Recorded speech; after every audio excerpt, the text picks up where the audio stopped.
गेल्या अनेक दिवसांपासून चिंतेत असलेल्या पंढरपूरकरांसाठी आणि विशेषतः बळीराजासाठी अत्यंत आनंदाची आणि सुखावणारी बातमी।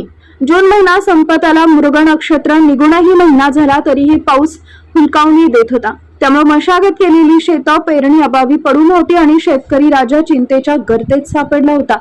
पण अखेर आज वरुण राजानं पंढरपूर शहर आणि परिसरामध्ये जोरदार हजेरी लावली आहे। परिसरातील काही भागात मुसळधार तर काही ठिकाणी मध्यम स्वरूपाचा पाऊस झाला।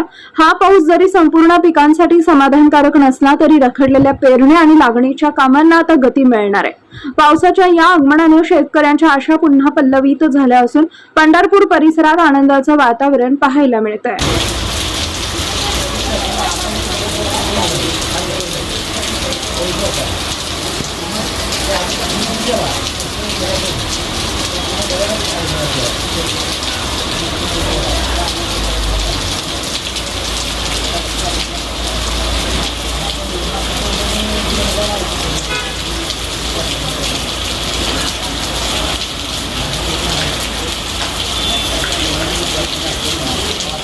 ताज्या घडामोडी जाणून घेण्यासाठी शिवशाही न्यूज यूट्यूब चॅनलला सबस्क्राईब करा। आपण हा व्हिडिओ फेसबुकवर पाहत असाल तर फेसबुक पेज फॉलो करा आणि शिवशाही न्यूज.com या आपल्या वेबसाईटलाही भेट द्या।